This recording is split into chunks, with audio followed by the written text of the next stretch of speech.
But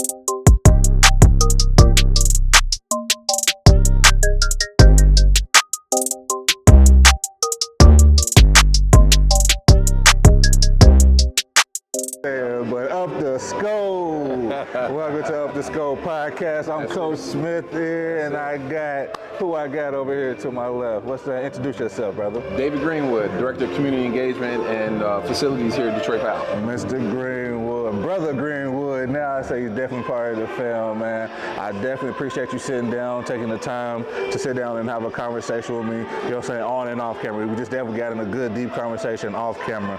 I can't wait what it's going to be like now we're recording, man. I appreciate you. Beautiful facility that we're here at. You know what I'm saying? Let's talk a little bit about your role and your position and what you do here at Powell. Yeah, so in 2018, I retired after a 28-year career in the fire service. I was a fire inspector for the city of Birmingham, Michigan. And after doing that, I came here and was director of athletics for a number of years, leading all the way through COVID and programs and operations. Now doing a lot of community engagement and facility ops. The uniqueness of Detroit Powell for me is where it really started for me. Back in the 1970s and 80s, Powell was what I did. That was my dad and I. That was our bonding session. My dad was one of my first coaches. So when I got the call to apply for this position, it felt like coming home. Yeah, nice. So community engagement for me is getting more and more people in Detroit and the surrounding communities aware of what Detroit Powell is. There's so many people now, even people that participated in Powell that didn't know they were in Powell. You know, they knew they played for a team. They didn't know that the league that they played in was the Powell League. They know it's bigger than you and them. Yeah. They don't know like what the acronym PAL stands for, Police Athletic League. So how it was all developed and came to be after the '67 civil unrest. Actually, it's kind of ironic that we're here talking about it because this is the site where a lot of the beginnings happened. The historic site of Old Tiger Stadium. Nice, yeah. In the '67, when the '67 riots happened, we had fires that were being set throughout the city. The Tigers were playing right here on that July day, and you can talk to former Tiger like Willie Horton, who will tell you how they could see the city being torn up. Yeah, Riots, sure. right?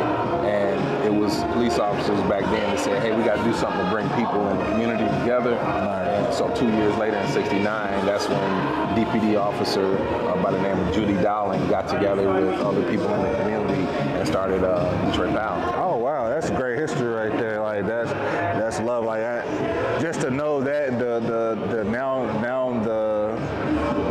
rich tradition and history that's in this space now. Now I got even more respect for what you do and what you've been a part of all these years. So I definitely appreciate you. You know what I'm saying, for what you do and the sacrifice of time that you put in with these babies and for your community. You know what I'm saying, and it just takes like individuals like that to be like, hey, we got to do what we have to do for the next generation. Absolutely, and that's why we're here today. Yeah, we always talk about if you're not about the kids, you're not about the future. Exactly. And if you look outside there, you see the billboard there says 300,000 kids over 55 years.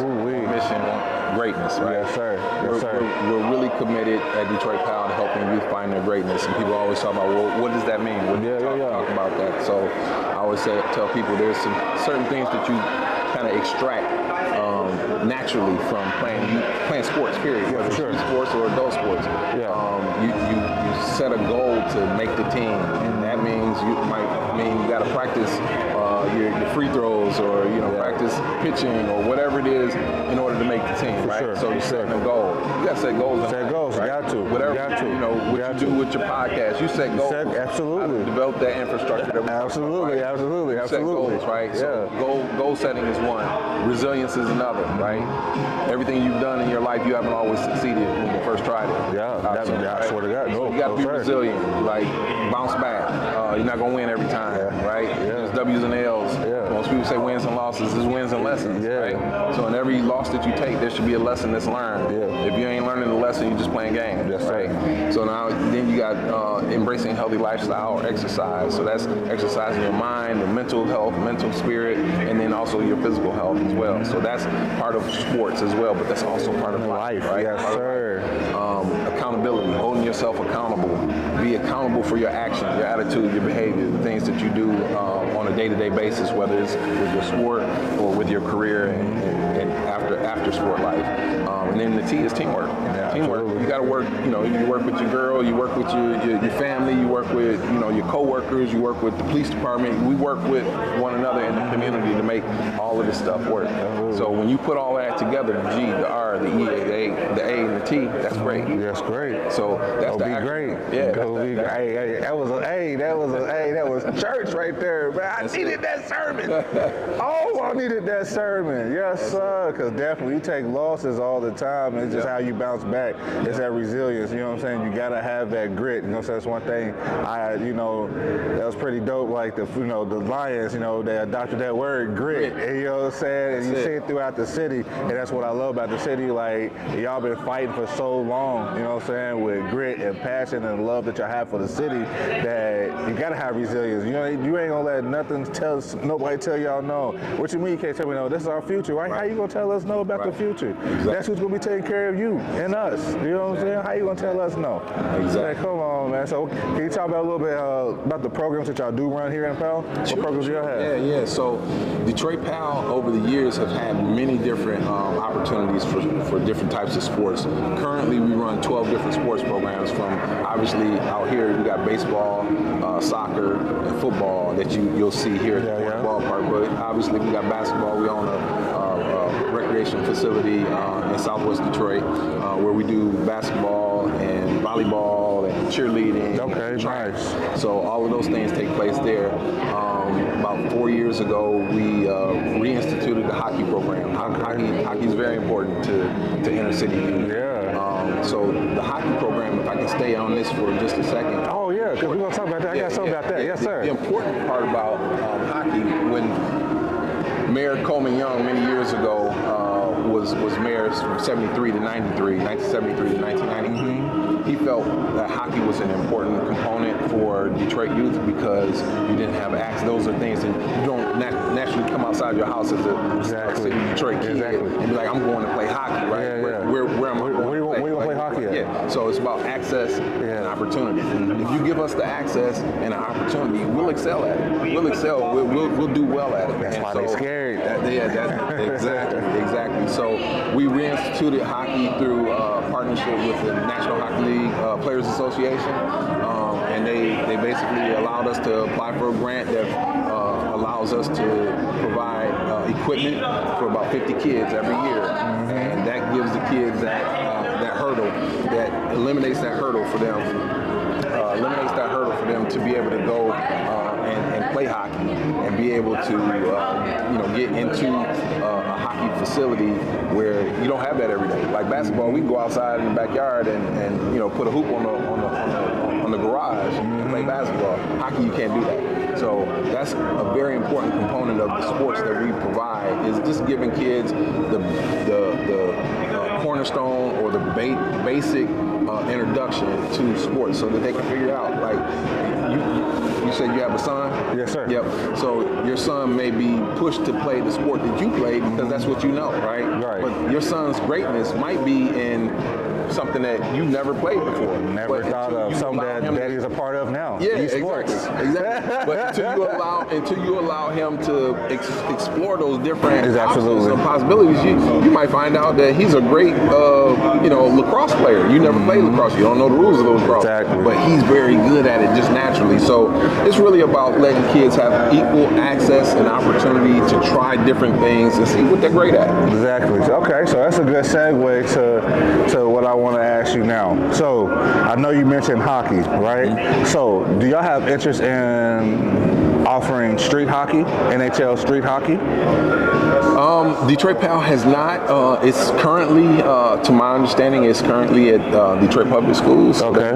They do street hockey. We do have a component of it as we build up to our ice hockey, where kids, before the ice is solidified in the centers where our kids play ice hockey, they do some street level street hockey type training before they actually get on the ice. That's good information to know for our parents that's listening. Like so look at that because I think, National Youth Sports Group, I think we talked about a little bit about, adding street hockey to a program. I think NHL is having, that they very trying to influence that street hockey theme, and make it a big, great thing. So now what I do is, another umbrella, another piece of the umbrella that we have here is ODG Agency, Overly Dedicated Gaming Agency. So I have to ask you, now we into the tech questions. Far as the programs that you just mentioned, we're gonna talk a little bit. Do y'all have esports team? Not yet. It's coming. So we're working on our recreation center. Inside the recreation center is some classroom space, and in that classroom space, we want to develop a e-gaming component. I don't want to say more importantly, but probably equally as important as the e-gaming component is we want to develop a relationship with our youth and our police officers where they play games against each other. We're going to talk a little bit more about that off camera because I got something from my brother right now because I know it's true because everything connects. We're going to talk, brother. We're going to talk because that's what we do. That's what I do. Yeah. So with this event going on right now, let's talk a little bit about this event that we got here. How does it feel now to be a part of tech esports now? I know we didn't do the esports as far as the video game component and the streaming and the content creation and the monetizing of that way, but how does right now utilizing RC racing, drones and stuff to help kids educate and also be competitive on a gaming level? Man, that's a great question. Detroit PAL for the last few years, probably 4 or 5 years now, have partnered with Daryl Bingham. A lot of people know him as Bing. Yes, sir. Partnered with his drones apprenticeship program, and it's a great partnership. It's a great collaboration. PAL, we can't do everything. We can't be, experts at everything. Sure. So when we can partner with people like Bing and get kids involved in extracurricular activities outside of just sports, right? Yeah. So a lot of what we do is after school programs, and this is a perfect program to get kids introduced into something, again, helping them find their greatness. A lot of kids like playing a sport because their mom and dad wanted them to play the sport, but then they find out, it's a drones apprenticeship program or it's a chess program. I want to try that. They get exposed to that. Yep. And so they challenge themselves in ways that they don't even know, especially because a lot of the Detroit public schools may not have, again, it's about equal access and opportunity and exposure. Yes, if sir. you're not giving them that access and opportunity to be exposed to something like drones, they'll never know what it's about. Absolutely. Same thing with gaming and esports. If they don't know that it's out here and they can't tap into it, they can never challenge their minds. Definitely. And to do that. So it's been a great collaboration and friendship with Daryl Bingham. I admire the work that he does, the commitment that he and his team. You guys will see that a little bit later today, and I know you've seen it before. But, Yes, sir. just amazing work that he does. That's so great. I'm just so in wow and awe because God is good All the time. and all the time. God is good. Yes, sir. So I appreciate you. I know pressed for time today. I appreciate you taking the time to sit out, and discuss, what you do here and how you bridge gaps yourself. So that's what we've been out here at UpTheScore Podcast, NYSG Network, and we definitely want to talk a little bit how ODG Agency can be a part and collab with PAL. What we can do. Man, absolutely. So some of the uniqueness of we used to have a broadcast and journalism curriculum that was part of PAL. I would love to see that, come back in some way. On the Board Productions will definitely love to take over that role and do what we got to do to help bridge that gap with PAL. So could you imagine some little league kids being able to interview some of the kids that grew up through PAL? New shooter program is already in full effect right now. So look, I said, God is good. Yes, sir. Everything happens for a reason, man. So I appreciate you. Appreciate you having me. Anybody, where can they find you on social media? I know we probably don't do social media as much, but where can they look for PAL information? Yeah, if anybody wants to learn more about Detroit PAL, you can always go to our website at detroitpal.org and you'll find out all you need to know. I will tell you the Facebook, there is a Facebook page. I just don't know the tagline. Just Google PAL. They know what to do from there. They know what to do from there. Yeah. All right. So thanks for having me. I appreciate it. Appreciate you coming on, brother. Yeah. UpTheScore.